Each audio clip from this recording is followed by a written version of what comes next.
Bonjour, je vous retrouve avec plaisir pour notre demi-heure hebdomadaire. Nous sommes l'avant-dernier dimanche avant le temps de l'Avent. Aujourd'hui, je vous lirai 3 textes. Rassurez-vous, 3 textes courts. Et puis, comme d'habitude, je vous livrerai mon message à partir de ces textes. Puis nous prendrons aussi, comme à notre habitude, un temps de prière. Alors, suivez-moi. Lecture du livre d'Habakkuk, le chapitre 1, les versets 2 à 3, le chapitre 2, versets 1 à 4. Combien de temps, Seigneur, vais-je appeler sans que tu entendes? Crier vers toi, violence, sans que tu sauves. Pourquoi me fais-tu voir le mal et regarder la misère? Devant moi, pillage et violence, disputes et discordes se déchaînent. Je vais me tenir à mon poste de garde, rester debout sur mon rempart, guetter ce que Dieu me dira et comment il répliquera à mes plaintes. Alors le Seigneur me répondit, « Tu vas mettre par écrit une vision, clairement, sur des tablettes, pour qu'on puisse la lire couramment. Car c'est encore une vision pour le temps fixé. Elle tendra vers son accomplissement et ne décevra pas. Si elle paraît tarder, attends-la.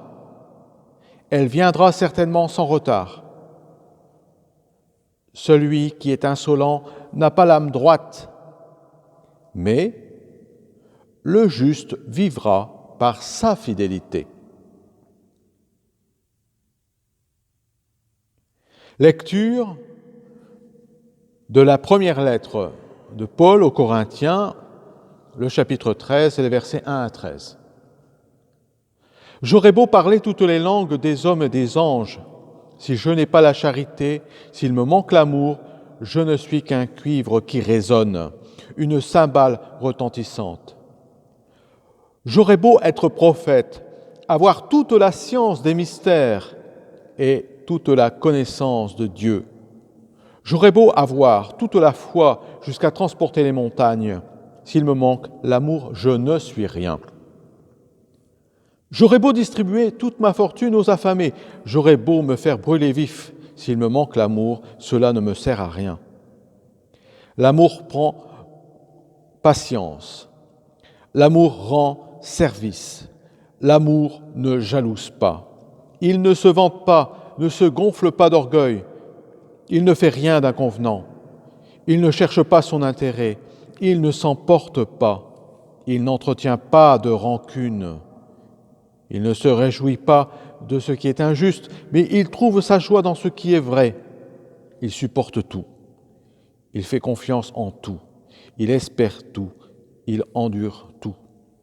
L'amour ne passera jamais. Les prophéties seront dépassées. Le don des langues cessera. La connaissance actuelle sera dépassée. En effet, notre connaissance est partielle. Nos prophéties sont partielles. Quand viendra l'achèvement, ce qui est partiel sera dépassé. Quand j'étais un enfant, je parlais comme un enfant. Je pensais comme un enfant. Je raisonnais comme un enfant. Maintenant que je suis un homme, j'ai dépassé ce qui était propre à l'enfant. Nous voyons actuellement de manière confuse, comme dans un miroir. Ce jour-là, nous verrons face à face. Actuellement, ma connaissance est partielle. Ce jour-là, je connaîtrai parfaitement comme j'ai été connu. Ce qui demeure aujourd'hui, c'est la foi, l'espérance et la charité. Mais la plus grande des trois, c'est la charité.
Lecture de l'Évangile de Luc au chapitre 12, les versets 35 à 38.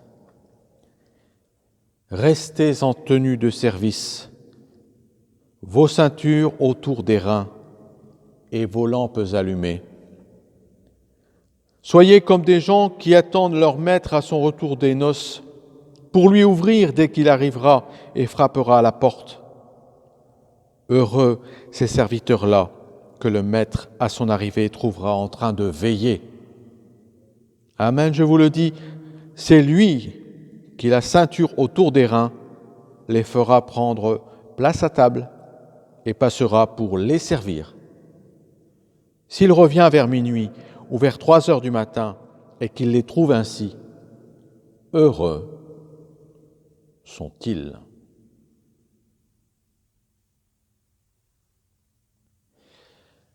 Restez fidèles, c'est sans doute le grand message de ce dimanche. C'est le message, en tout cas, de l'extrait du livre d'Habacuc d'aujourd'hui. Dans 1 Corinthiens 13, c'est un texte bien connu, car souvent il est choisi pour les mariages, vous le savez. Et vous savez aussi que c'est un texte qui a été mis en forme par les frangines, puisque je vous l'ai fait connaître lors d'une vidéo. Si vous vous souvenez bien, c'était la vidéo « L'Esprit est à l'œuvre sur les parvis » que vous pouvez aller retrouver sur notre chaîne YouTube sans souci.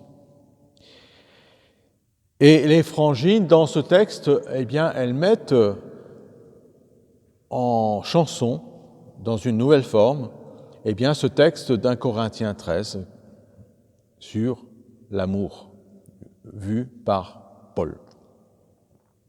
Alors Paul nous parle de ce qui doit passer et de ce qui doit demeurer.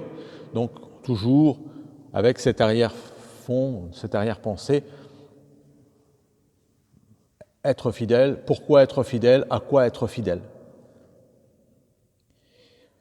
Au cœur de la vie des hommes et des femmes, des humains en général, y compris les enfants bien sûr, seul l'amour a une grande valeur. C'est la seule chose, c'est la seule valeur qui demeure, elle. Je crois qu'il dit vrai, car à bien tout considérer, la vie, l'histoire et les œuvres humaines en général, seul l'amour laisse des traces positives dans les cœurs. Tout le reste est dilapidé, voire détruit. Dans l'Évangile, Luc reprend l'idée d'Habacuc. Restez fidèles. Fidèles, voilà une belle invitation, une belle dénomination. C'est difficile d'être fidèle. Fidèle à soi, fidèle à la moitié choisie, à une identité nationale ou même régionale, fidèle à un groupe choisi, fidèle en amitié, que sais-je encore. La fidélité, c'est ce qui nous relie de la façon la plus généreuse, car il y a toujours, au fond, une histoire d'amour derrière. Même pour un club de foot, on aime ou on n'aime pas ce sport. On aime une personne, un groupe, une région, un pays, et tant d'autres choses. Un métier aussi. Même dans un métier, et peut-être surtout même dans un métier, la fidélité compte. Qu'en serait-il pour nous? C'est une image à laquelle je pense souvent. Qu'en serait-il de nous si soudain, ceux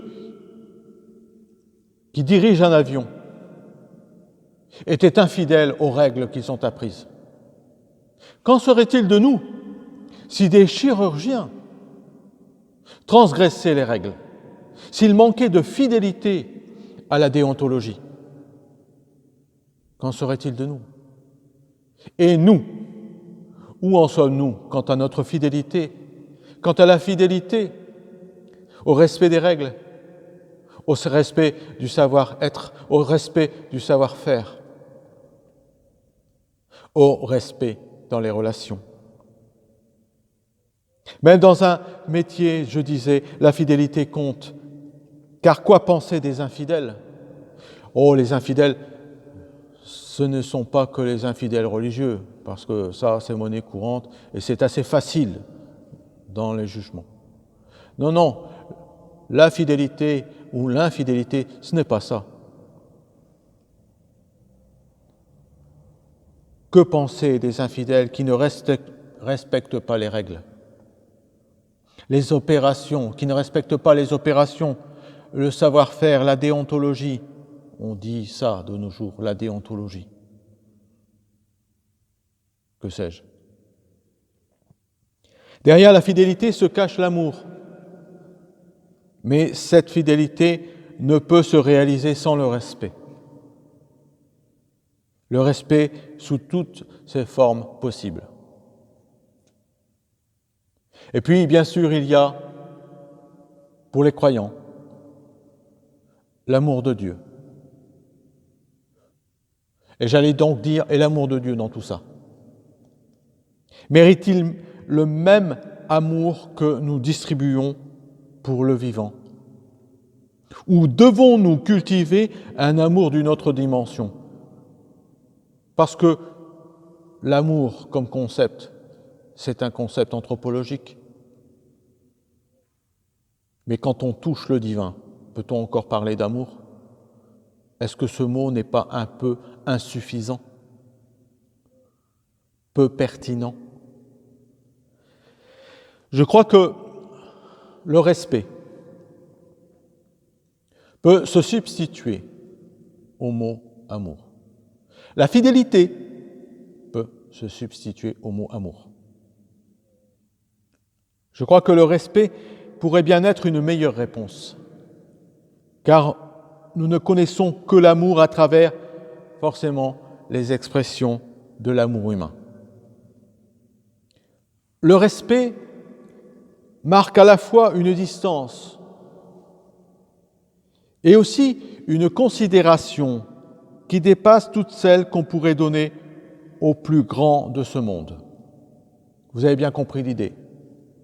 Distance, mais considération, circonspection, attention, respect des bonnes manières, respect de la bonne distance. Et nous avons pour cela, eh bien, des images.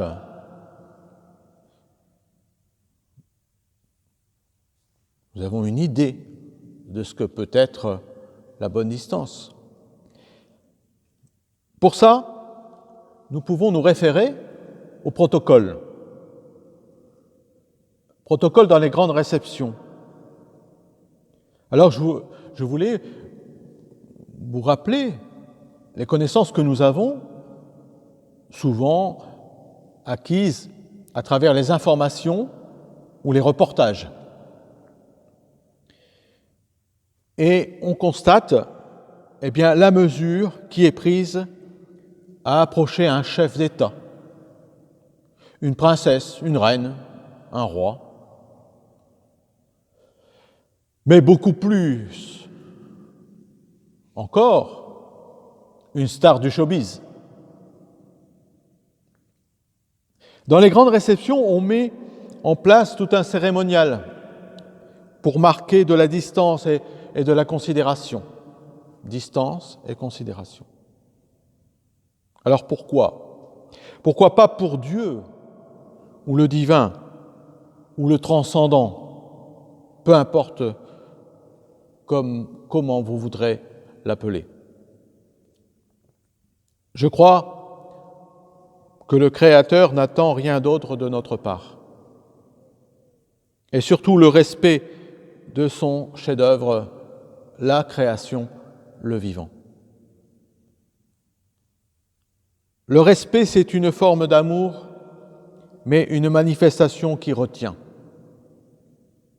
C'est un élan de considération, d'observation et de générosité, de laisser l'autre s'exprimer. C'est très important. Laisser l'autre s'exprimer. Et laisser l'autre s'exprimer, ce n'est pas seulement en parole, ce n'est pas seulement l'écouter, c'est le laisser être, le laisser nous donner toutes les manifestations de ce qu'il est, de ce qu'il a envie d'être.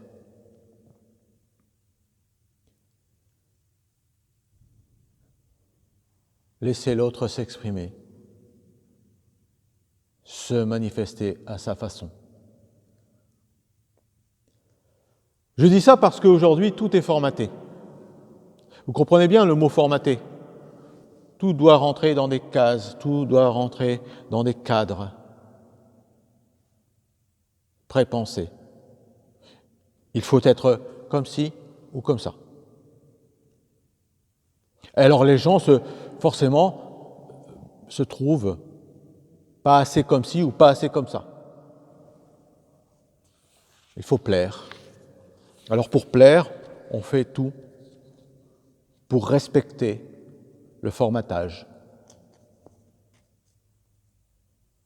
Il n'y a plus d'espace pour la liberté, pour l'originalité. On est tous décalqués.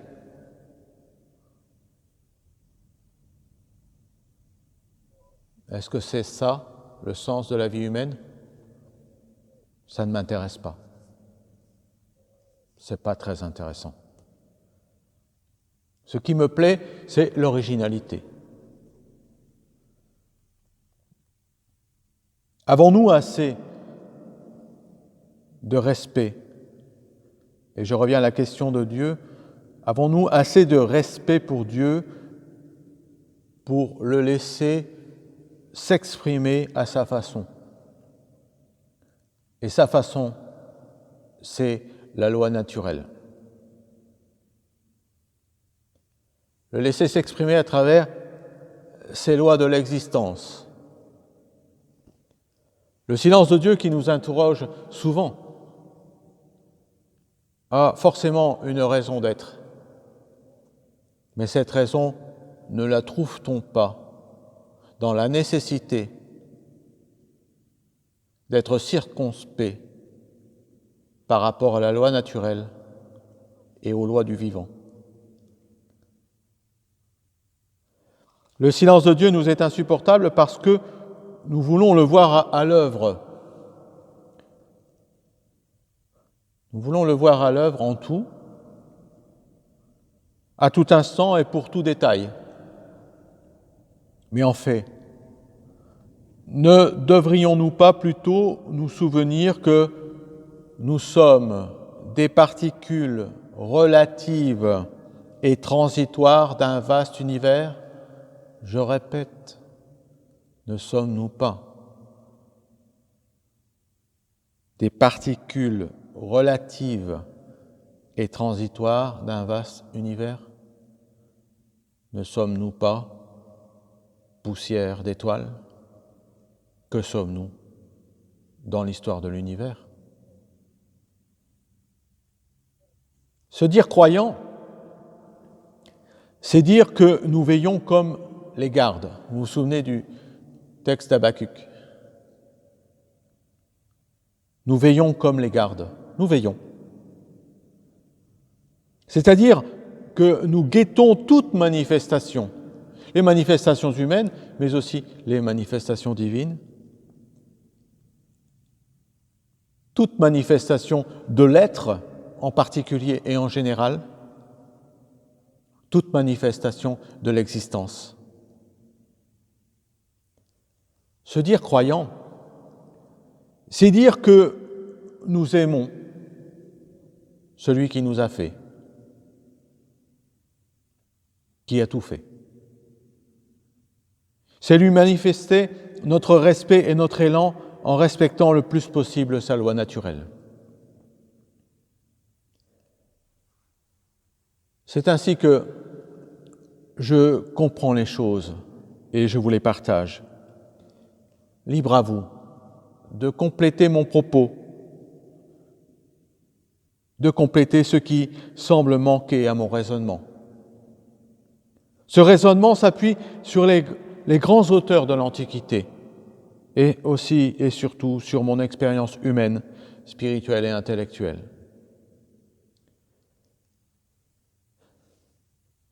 Je reviens au propos de départ pour conclure. Restez fidèles. C'est le plus grand service que nous puissions nous rendre, car la fidélité nous grandit. Elle nous éprouve, mais elle nous grandit. Elle nous garde notre unité interne et externe. La fidélité nous garde notre unité intérieure et extérieure. Alors ce n'est pas toujours facile d'être et de rester fidèle, ça c'est certain. Mais c'est le prix à payer pour nous conserver lucides et fiers devant Dieu et devant les humains. Ne croyez-vous pas ?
Je vous propose à présent un temps de prière, d'intercession.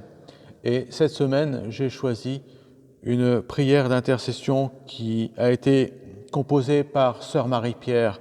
C'est une moniale cistercienne qui a travaillé pendant de nombreuses années à la création d'hymnes pour la liturgie francophone. Rends-nous fidèles, Seigneur, à ce fil d'espérance et ce peu de clarté qui suffisent pour chercher.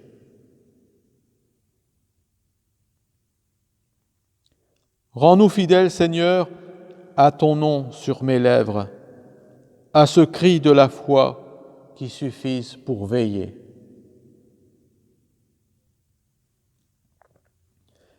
Rends-nous fidèles, Seigneur, à l'accueil de ton souffle, à ce don sans retour qui suffise pour aimer.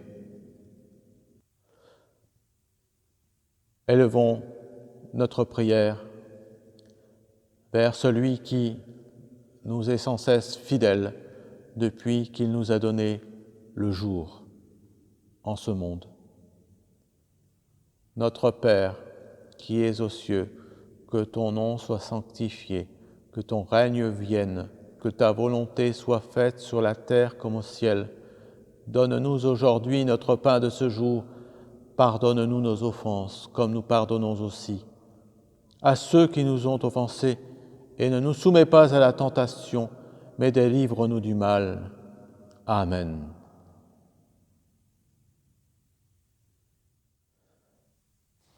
Voilà achevé notre petit moment passé ensemble. Il me reste à vous remercier pour votre écoute fidèle, et puis aussi Aurélie pour le montage, et bien sûr Saya Chino qui nous a accueillis avec sa compétence musicale autour de ce superbe orgue de Saint-Germain qui a été restauré récemment. Je vous donne rendez-vous donc la semaine prochaine. Je vous souhaite une toute bonne semaine. À bientôt.